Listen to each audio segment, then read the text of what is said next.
గుడ్డి భర్తమై వచ్చాడు.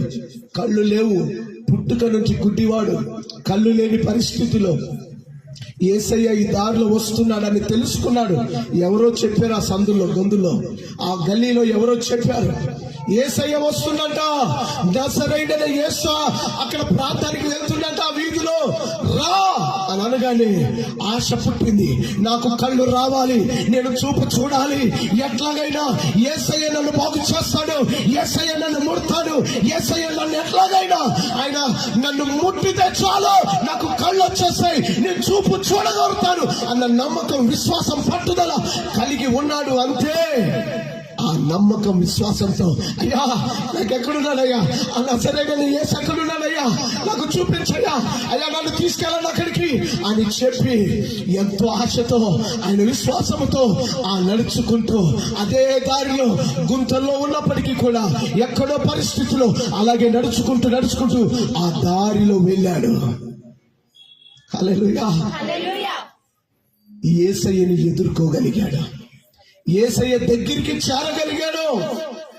చివరికి గుడ్డివాడి కళ్ళు కనపడకపోయినా అలాగే ఆశతో, విశ్వాసముతో, నమ్మకముతో ఆ యేసయ్య దగ్గరికి చేరుకోగలిగాడు.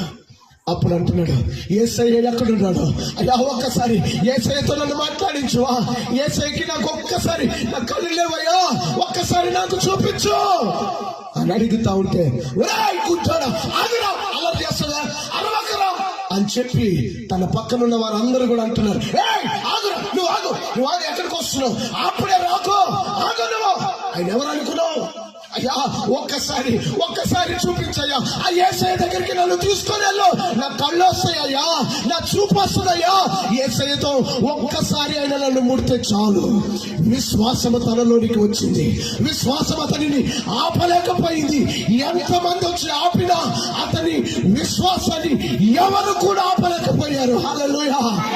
నీకు అలాంటి విశ్వాసం ఉన్నట్లయితే, నీలో అలాంటి పట్టుదల ఉన్నట్లయితే, నీలో అలాంటి నమ్మకం ఉన్నట్లయితే, సజీవుడైన దేవుడు నీ పట్ల ఈ నూతన సంవత్సరంలో నూతన కార్యము నీ పట్ల దేవుడు జరిగించునుగాక. నీవు ఆశించినది దేవుడు నీకు దయచేయునుగాక. నీవు కోరుకున్నది దేవుడు నీకు దయచేయునుగాక.